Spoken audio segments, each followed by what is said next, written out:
Good morning, good morning, good morning, and thank you so very much for tuning in on this great day.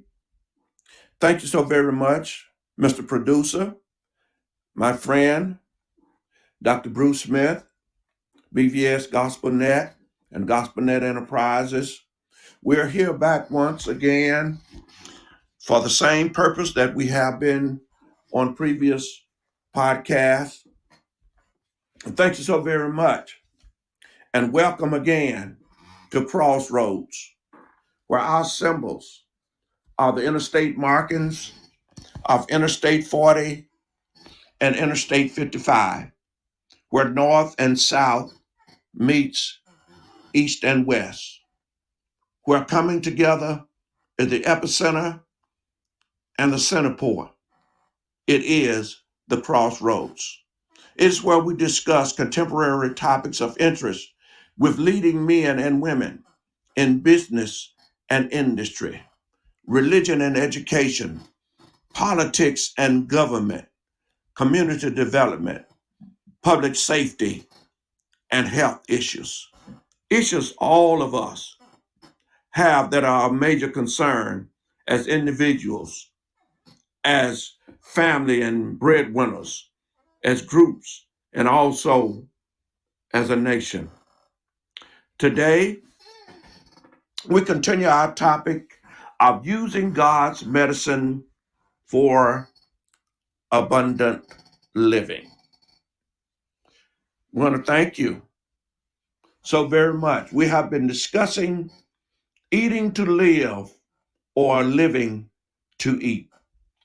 We have been discussing and exploring God's medicine, and we talked about what God provided for us in the book of Genesis in the beginning.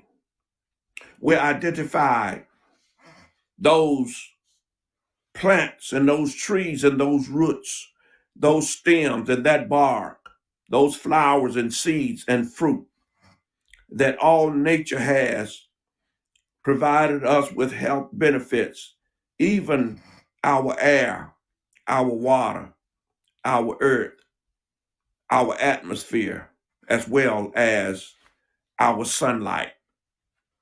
We know that God's words are stepping stones and they're not stumbling blocks. We know that God's word is medicine, and there is a balm in Gilead. There is medicine, and there is a physician. I want to thank you today because as we explore our topic of using God's medicine for abundant living, it also includes and encompasses how we eat, what we eat, when we eat, and where we eat. If we look at the book of Genesis, we discover that in the beginning, God provided for us food that would be nourishing and healthy for our well being. Not only for the physical well being, but also for our spiritual well being.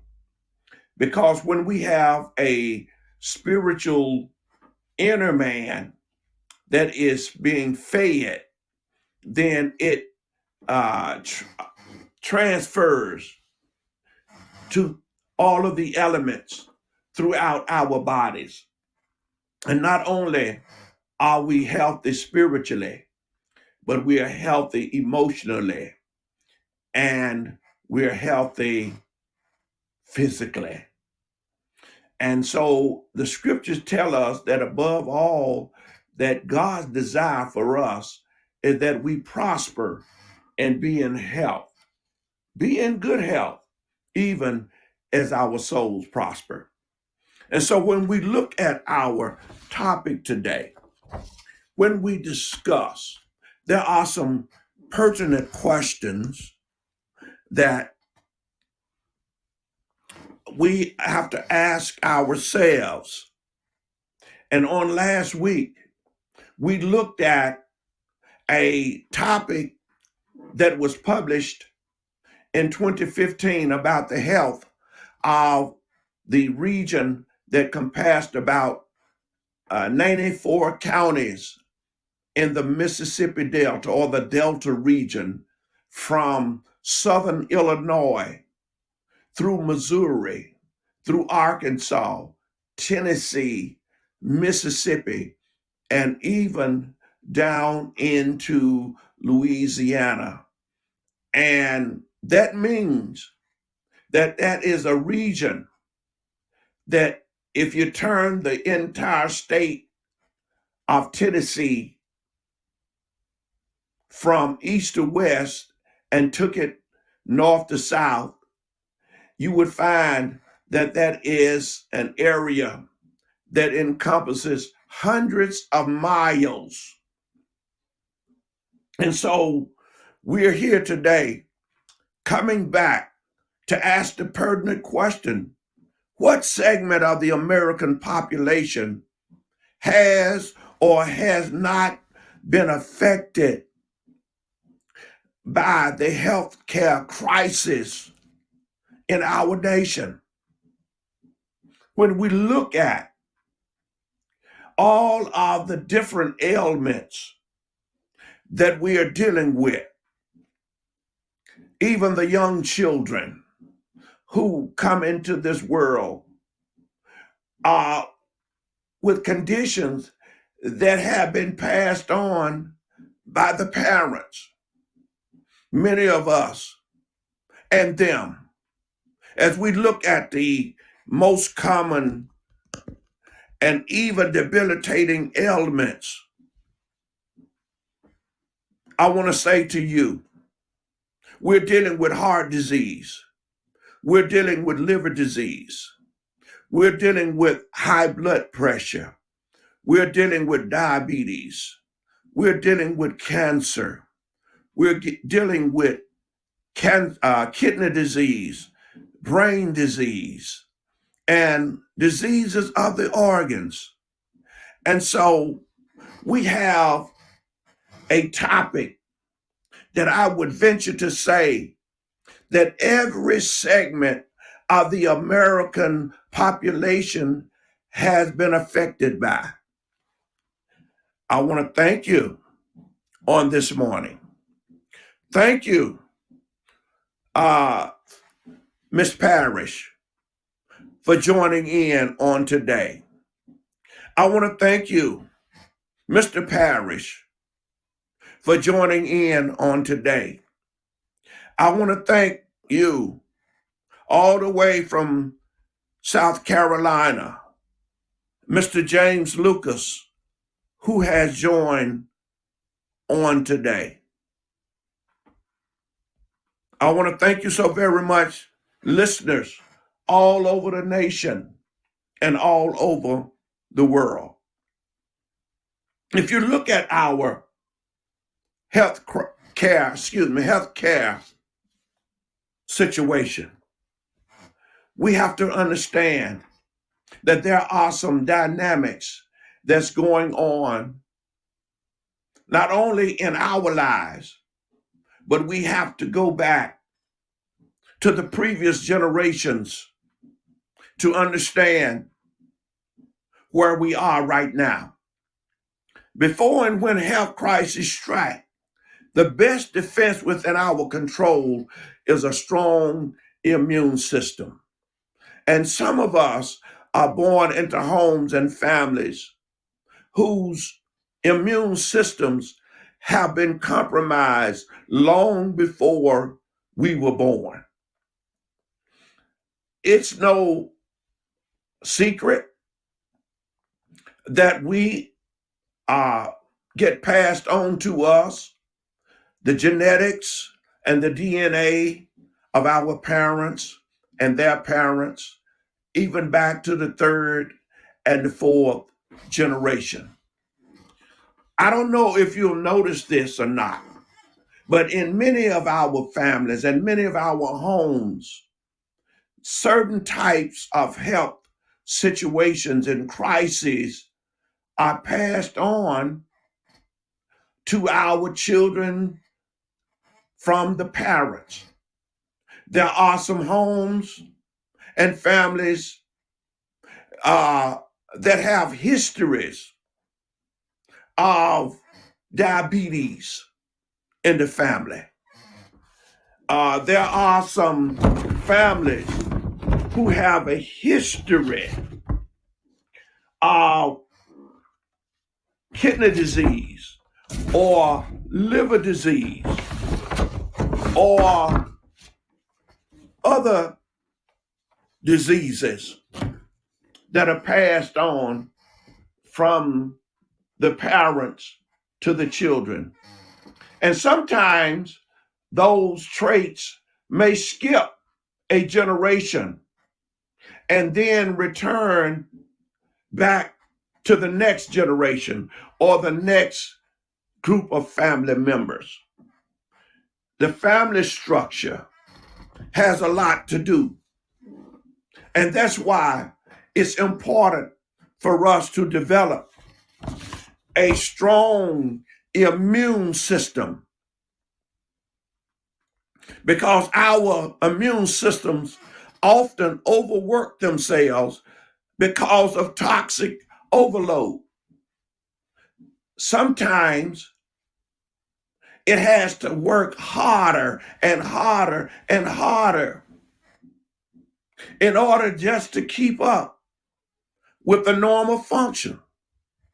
And as responsible men and women, it is our duty and responsibility to keep ourselves as healthy as we can be. And to do that, we need reliable and updated information about what we're eating and what may be eating us by way of germs and bacteria and microbes and viruses and other agents. And especially during this current global pandemic and health crisis, it's even more critical to keep in mind as everybody stocks up in anticipation of what might be as we quarantine and shelter in place. What are our best defensive mechanisms? We owe that to our families as husbands and wives, and as family first responders to our children and others as caregivers and caretakers and care providers, that we make sure that not only do we put that which is the best in our systems and in our bodies, but also to put those things into their bodies as well. We are first responders. We are the first caregivers and first care providers. And so it's important for us to understand that we have a critical role in staying healthy. I know that in times like these, when we look back and we can kind of say, well, we grew up in a home, a family that didn't have this or didn't have that. And so we took on the characteristics, we took on the habits of those that provided the meals and the care for us. But now that we are responsible adults and we are great readers and researchers, it's up to us to make sure that we have the best available information that we can use. If you're on the line and if you have a comment that you would like to make at this time, I want to say to you, we are talking about eating to live or living to eat. And I know that that's a topic that all of us can be experts in, because we have to live on this planet. And in order to live, we have to eat. So if you're on the line this morning and you would like to chime in, please feel free to do so. And if you have any questions or comments while I'm here, I will try to research it as much as I can and as quick as I can. Amen. My Lord, how did I get kicked out?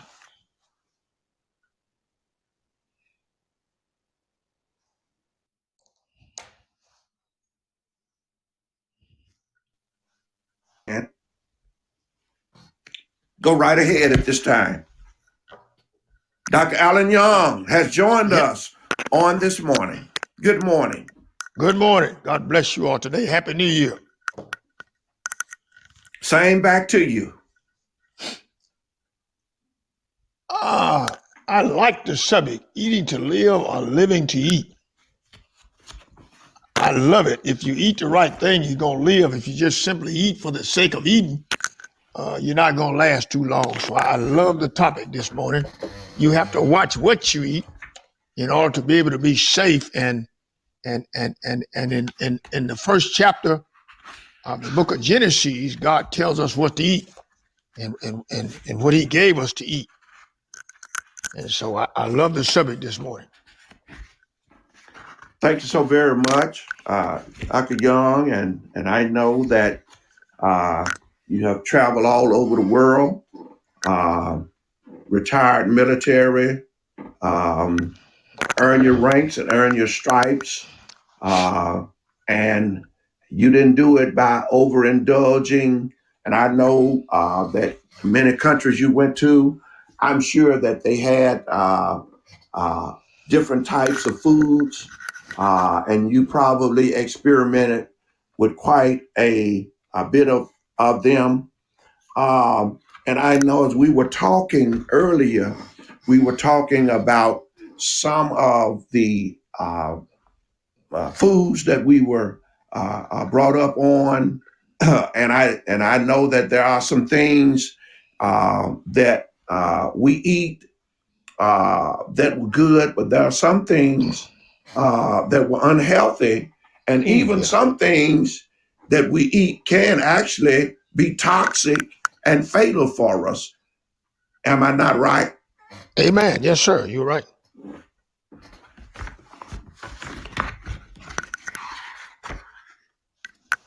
We have to understand that the habit of overeating, and I know that there are in our families, we have family members who love to prepare meals. And that is one of the used to be hallmarks of families in America, the desire and the ability to cook varied types of meals. And as a result, we have found ourselves eating and overeating. And sometimes we may have that late night urge to go in and to get a nibble of this and that. And that would be our intention when we make our way to the refrigerator to get a little of this and a little of that and have that late night snack. And then we find out it's looking so good that we put just a little bit more on the plate than we intended to do. And then what happens is that we then go to bed and we sleep on all of those calories, and our bodies don't have a way of burning those calories, and those calories start turning into extra weight through fat. And so we know that there are some foods that are known to bring on the weight. And so one of the things that we have to look at uh, is our sugar intake. Mm-hmm. Our sugar intake. And I know most of us, when we were younger, when we were smaller, seemed like we just couldn't get enough of sugar in the form of candy. It didn't matter if it was soft candy or hard candy. It didn't matter what flavor it was. Most of us loved the chocolate candy, the peppermint candy, and the other types that were produced. And as a result, we started developing an affinity for the sweets. And then when our parents would throw in uh, the cakes and the pies, uh, the ice creams, and other sweets, it seemed like we were in delectable heaven. And as a result, we didn't know when we were young, and they didn't either, the effects of all of the sugar that was being put in our systems that would cause us to have obesity as well as other uh, problems later on in life.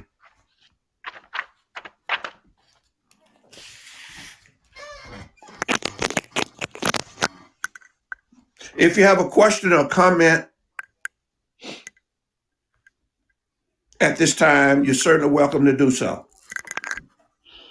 Good morning. Good morning. Can you all hear me? Live and well.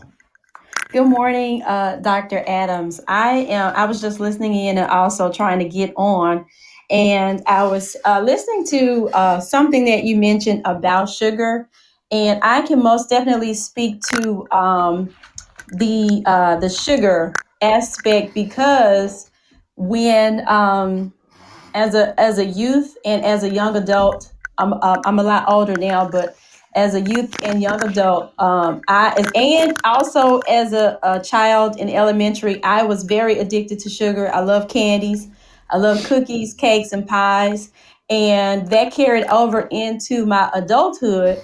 And I began to find that sugar does impact your body on all levels, and it's one of the major things that causes inflammation in the body. Sugar is very addictive, and sugar also can act um, as a stimulant. And I've heard people say that if a person who is on a particular drug, it activates the dopamine in the brain. Well, sugar can also do that as well. And so we wonder why there's those highs and lows, and we crash after a certain point. After we eat this sugar, we're in this high, and then at a certain point we come down because that sugar burns so fast. And so that's why it's important that if we're going to be eating something, it should be carbohydrates, which is, it does turn into sugar, but it's a healthier whole food substance.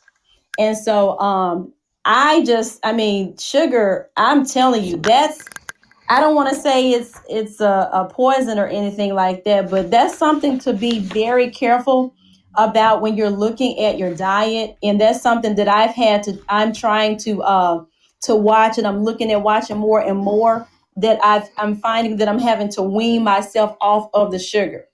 And it's a challenge because when you've been eating sugar, cakes, cookies, and pies for so long, your body wants to know what's going on when you start transitioning to eating healthy. And one of the things that I found, depending on your type of diet and depending on the type of plan or health plan that you're choosing, it may be for different people. Some people can't have sugar at all. Some people are in their diet, they may be okay with sugar.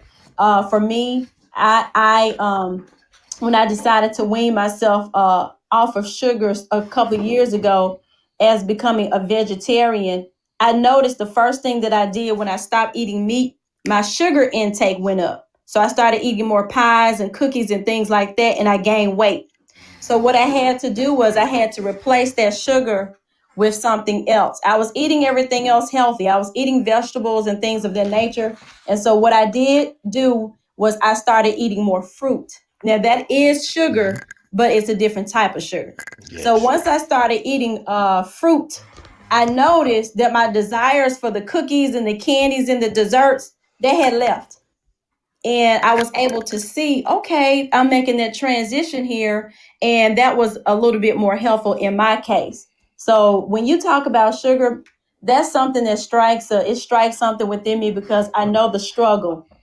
If you're listening to me and you know the struggle with eating sugar, raise your hand, give me a high five, let me know, call in and share about what you've done to help yourself with the fight against this sugar. Thank you so very much. It's good to have personal testimony about certain things that harmful for our bodies. And your testimony certainly is enlightening and encouraging and uplifting. Thank you so very much. Is there anyone else on our podcast this morning that would like to share a personal testimony? Dr. Adams. Yes, sir. It's not so much a personal testimony, but I transported dialysis, cancer, and physical rehab patients in the city of Chicago for the state of Illinois for 10 years. And the thing you mentioned on obesity causes a multiplicity of health problems if we don't check it. When I first started transporting in Illinois in 2001, there were over 460,000 folk that were obese, and that turns into high blood pressure, that turns into diabetes, that turns into kidney failure. If a person has high blood pressure, and I didn't know this until I started studying it, high blood pressure will cause kidney failure, which diabetes will cause kidney failure, blindness, and so because we overeat and we don't exercise as a people, we cause problems that are long-term problems. And so you're so absolutely right. That trip to the refrigerator in the middle of the night and add a little bit more on. And I laughed when you said that because I said, well, I like candy yams and all that other stuff and duck dressing, but in order to get that stuff away from us, what we do is we have a couple of them, we put it in the freezer because if you let it stay in the refrigerator, you're going to eat it. And so you have to figure out ways for yourself to discipline yourself where you won't partake in too much in order to be able to make yourself sick.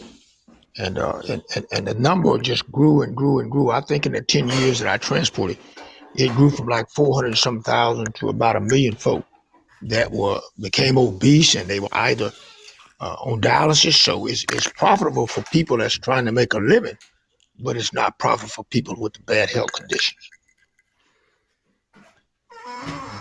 Thank you so very much. I appreciate that personal comment and testimony. And we are what we eat. And certainly, as I said earlier, many of us are overloading our immune system, causing it to overwork itself. And as a result, it can't keep up. And anything that cannot keep up will certainly blow itself out. If we put too much energy in our homes, then it's going to blow a fuse. It's going to trip something that will cause a power failure. And so we either have to repair what it is, or we have to put more of a load bearer into the system. And unfortunately, our systems, they are already designed for us And our bodies are under the laws of nature. And the laws of nature aren't designed to be broken without consequences and repercussions and setbacks happening. And all of these setbacks generally will lead to acute and chronic diseases. Uh, and so when a disease comes into our body, uh, these are signs of something that's broken down or something has been backed up. And they are alerting us to something that is about to happen. And so many times, uh, what we have when we look at foods and we see how appealing and appetizing, and that was the first law of nature that was broken. What was it? Eating the wrong thing, eating against the law of nature. The first broken law of God was actually overeating, a toxic overload of our natural system. And there is a quote of an African proverb: the forest not only hides man's enemies, but it's full of man's medicine, healing power, and food. And so when man sinned in the garden, there was still a remedy. It was the tree of life. But God shielded man from it because he didn't want man to live eternally in a state of sin. And the medicine was there. And the medicine is here too. Even in Revelation 22 and 12, the leaves of the trees are for the healing of the nation. And so not only are the leaves good, but the fruit on the trees are just as good. And so if we want to remove what Dr. Young was saying about the stresses and the obesities and the problems that come and bring about our organ failures, then we have to have a courage and strong will, or else these substances will damage our health. My question today is, are you eating to live, or are you living to eat? And there are some great foods, fruit and vegetables that we can intake. But one of the most harmful things to go along with the sugar are the ingredients that goes in to make those pies and to make those cakes and to make those puddings. And that is the twin tower of white sugar and white flour. When you get those two put together, you have an main ingredient for sugar overload, as well as for the buildup of those things in your body that will cause eventually the overworking of your immune system to help to combat these things that will bring on sickness and disease.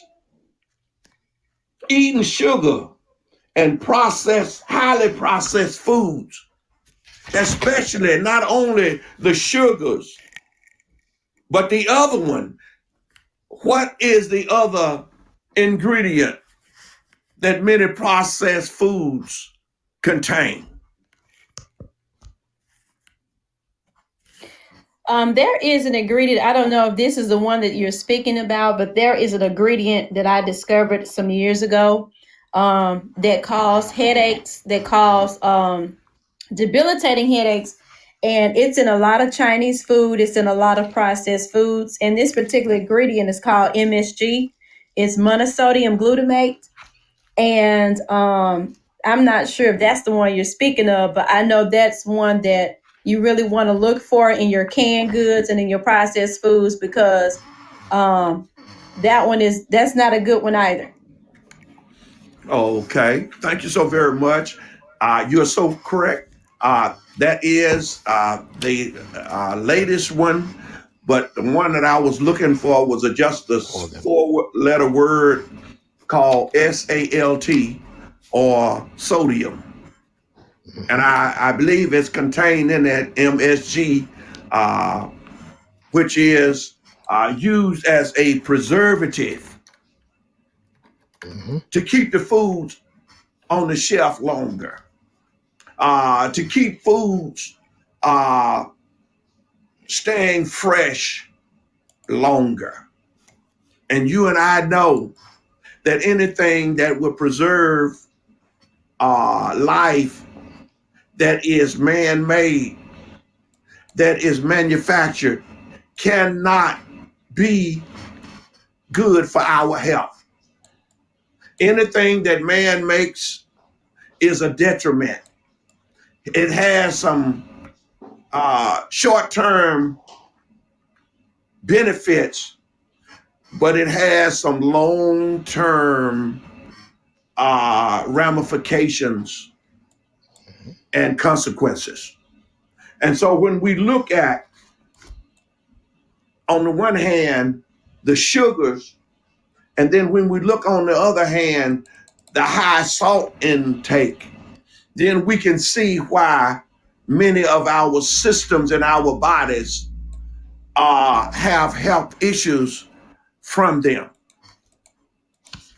And so on today, we know that detoxing and flushing and cleansing the bodies of its impurities, one of the greatest ways that we can keep ourselves healthy, along with healthy eating. Also, our Bible tells us that fasting is a desirable health practice that helps to rid our bodies of toxins that produces diseases. And so we are to eat for life. We are to eat for life. Not living to eat, but eating to live. There are so many different foods that God has provided for us that we are made available to. Some of them may be a little expensive, but so what? You can pay now, or you can pay dearly later. And the thing about paying a little more now is not only is it better, but it will help you in the long run. Whereas trying to go cheap, yes, you'll get something in your body, but it's just like eating junk food every day. And that's one of the reasons why our children are so unhealthy now, because of the junk food that they put in their bodies. We have a fat problem. We have a problem with fat staying in our bodies.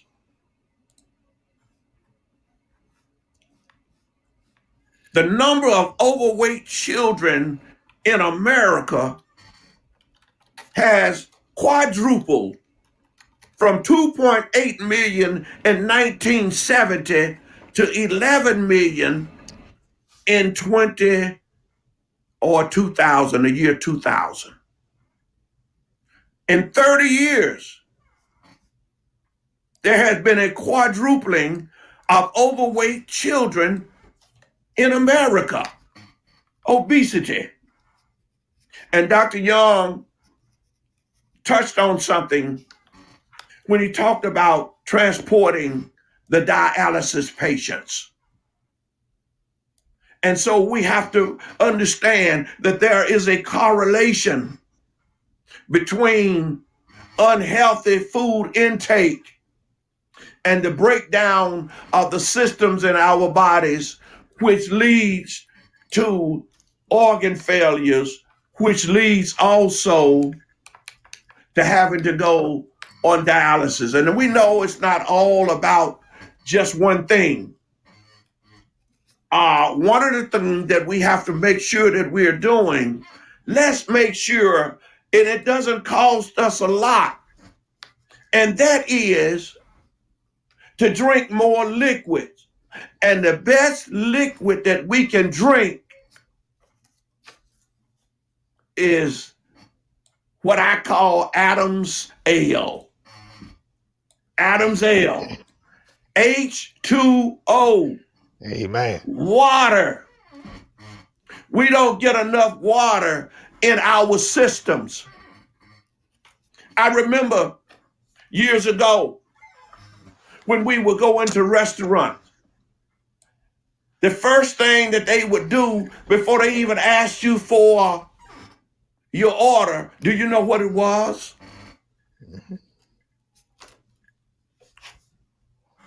It was Would you like a glass of water? Exactly. Bringing you a glass of water. Even before they took your order, water was on the table. And then they took your order and they asked you, was there anything you wanted to drink? No, not now. Isn't it strange that you have to ask the restaurant servers, can you have water? When it is the main ingredient of life for our bodies? Water. The juices are great, but they are also, you have to be careful about them because they're also added with other things. The corn syrups and the other artificial sweeteners many times take away the health benefit of our juices. And I would recommend to anybody to get you a juicer or get you something that will remove the juice and the pulp from the fruit and the vegetables. There is another interesting statistic that we need to know. It's also dealing with the fat problem. And Ms. Parrish alluded to the fact that when she went on a vegetarian regimen, that there was this spike and craving for the sweets. And as a result, it caused her to gain weight. And so I want to give you this statistic because you may be a part of this one. That the number of overweight American adults has doubled from 63 million in 1970 to 130 million in the year 2000.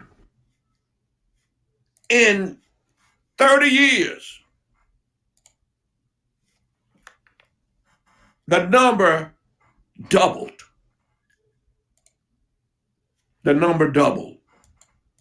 From 63 million to 130 million. Do you know that's a lot of people in America? 130 million people who have potential health problems.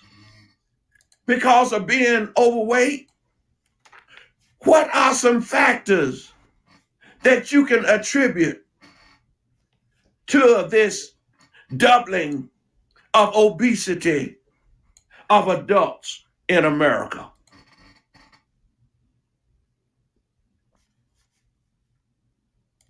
Good morning, Dr. Adams. Appreciate Good the show morning. this morning. Great info, great topic again.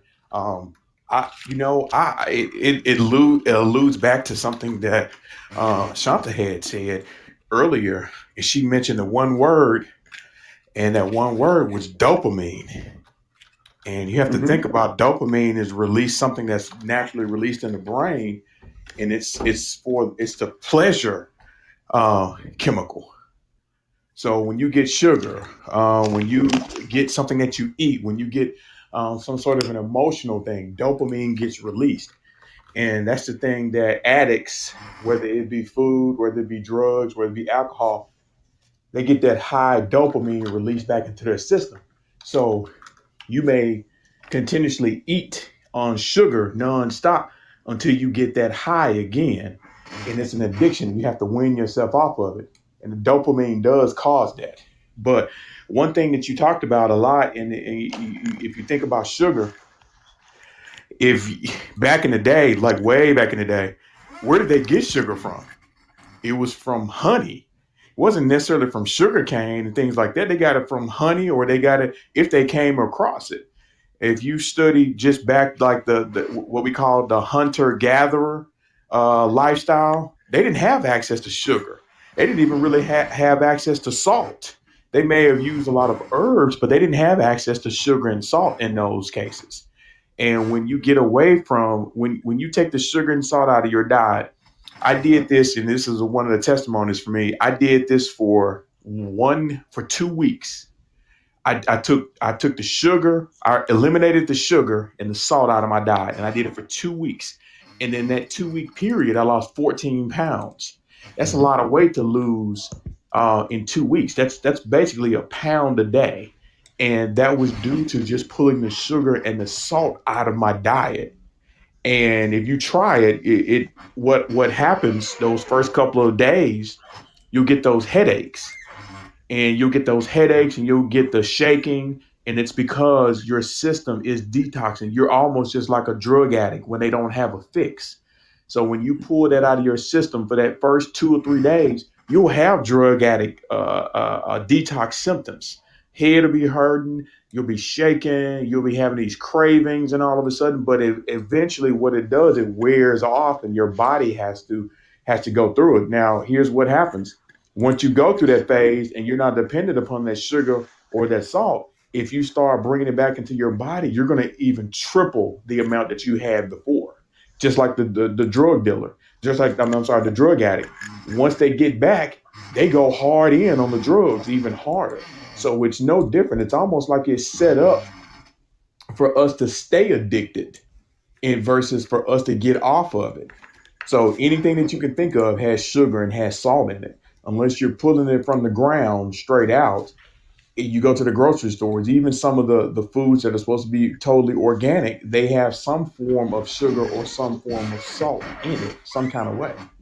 So, but thank you for allowing me to speak this morning, though.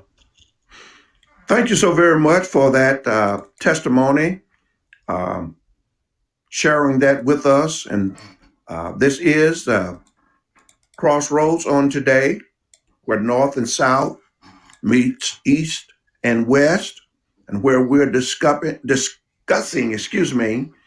topics of contemporary interest for all of us. And we have been discussing eating to live or living to eat. I want to thank you for this morning, Brother Parrish. Mark is on the line. Mark and Daniel have joined. Thank you so very much for making this a time of enlightenment for you and for us. And we're just so delighted to have you on our podcast.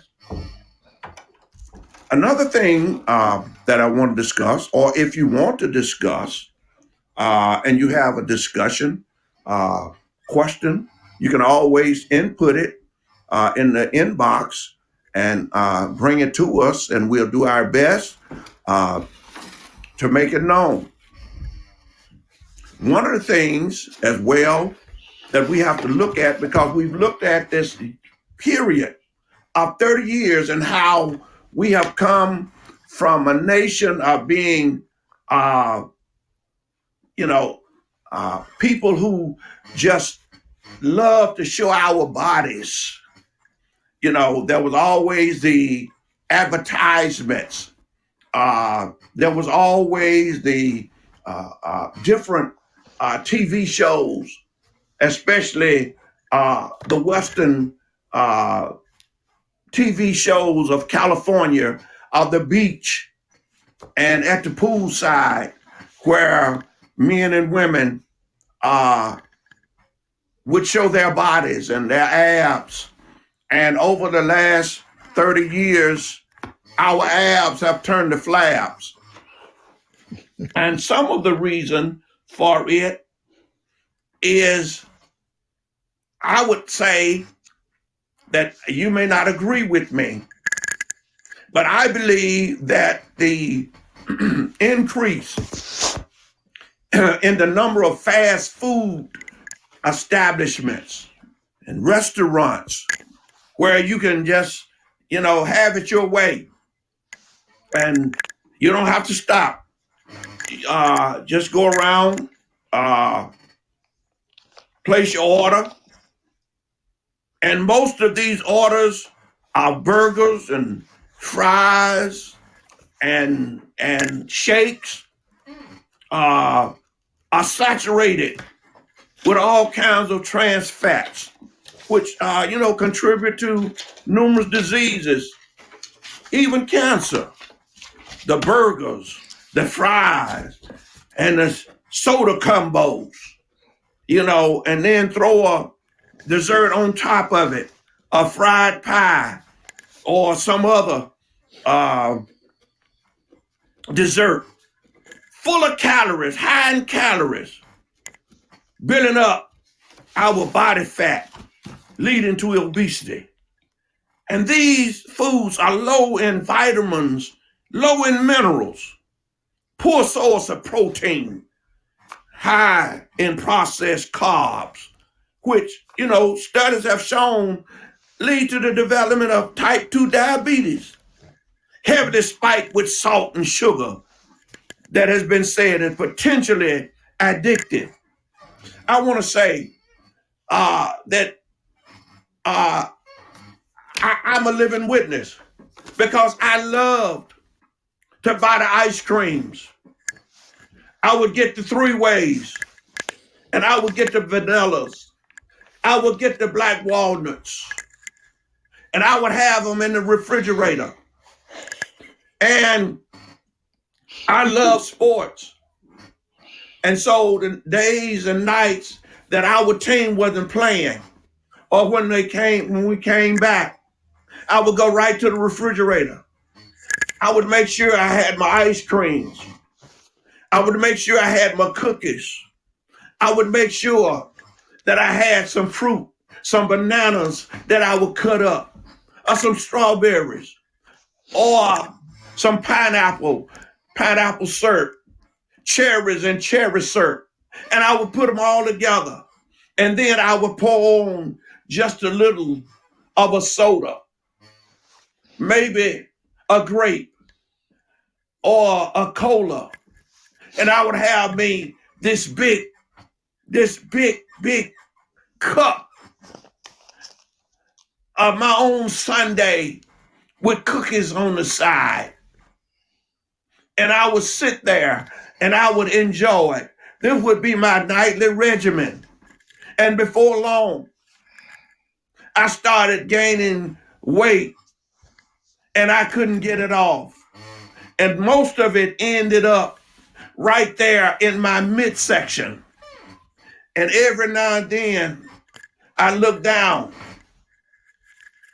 I can't see my 6 o'clock from my 3 o'clock. And that is a problem. When your 3 o'clock gets in the way of your 6 o'clock, you're in big trouble. And so these fast foods, which early in our beginning, they were inexpensive. They were inexpensive. Or you could go to Crystal. Get your 12-cent Crystal back in those days. Get your sack full of them. You know, when McDonald's started, very, very inexpensive. And now you go to these fast food restaurants and it costs as much as a meal used to cost. Used to could go to the buffets and pay less than $10 for a full buffet. You go to McDonald's, Burger King, and the other one, and Lord knows, Chick-fil-A, and get you a combo now. You're paying as much as you're paying for a sit-down meal. Mm-hmm.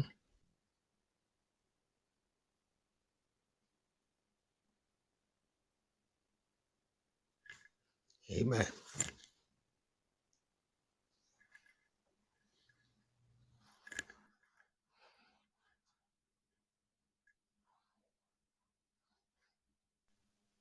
We are and have been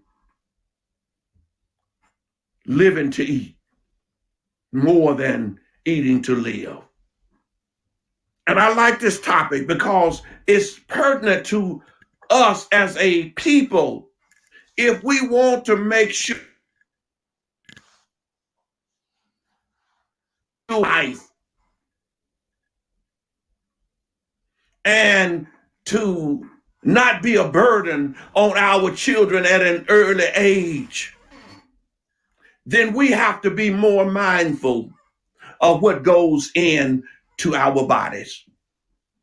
And that's why we're discussing this topic on today. And I want to thank you so very much as you continue to use God's medicine for abundant living. God has it. We have to avail ourselves of it. And if you have the resources, get what is necessary to feed your bodies, to keep them healthy, to keep your mind sharp and strong. Because above all, his desire is that we be in health and prosper, even as our souls prosper. And what does it profit us to gain this whole world and to lose our own health? There was a saying that was very popular. Why spend all of the time, all of your precious time gaining wealth and have to use all of that gained wealth to try to keep your health? And so it's better to maintain it than to try to replace it or to repair it. If you have a comment before we close out, you're certainly welcome to do so at this time. This is our podcast called Crossroads. Dr. Adam, Young, can you hear me? Yes, sir. Go right ahead. Okay. One of the things I looked at too that will injure us, and most of us don't know what they are. You know, at 45, I found out that I was allergic to white potatoes, cabbage, pork, peanuts. And peanuts kill more people accidentally because they don't know that they're allergic to them. Mm-hmm. And a lot of times when we don't know we're allergic to something, we all heard when we was growing up that people was dying of acute indigestion. And there's no such thing, my doctor told me there's no such thing as acute indigestion. They had ingested something that they were totally allergic to, and they had passed away in their sleep. So a lot of things we are allergic to food-wise, and we don't know it. And if you eat, for me, white potatoes, I love them. I was raised up on them all my life. I ate them for 45 years.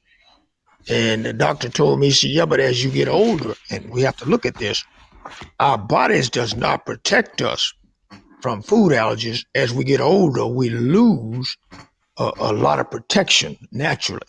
So that's one of the things I would like to suggest that we could probably talk about in eating to live or living to eat. Because if you're eating something that you're not supposed to, it can be fatal.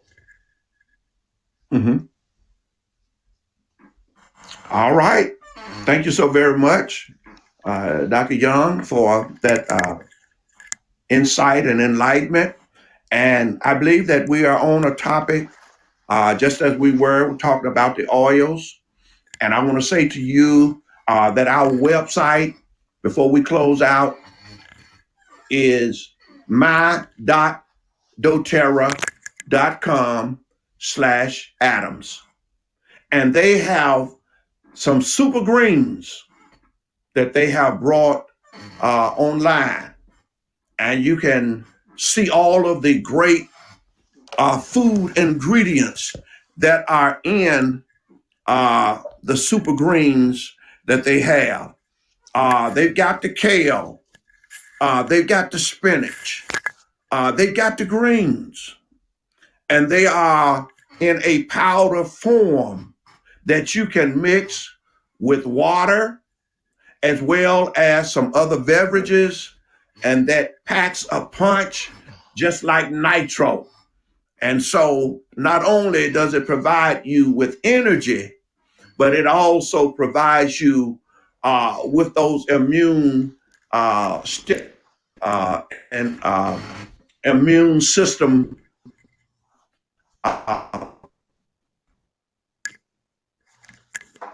of these other things that are so debilitating to our systems. So I want to thank you this morning.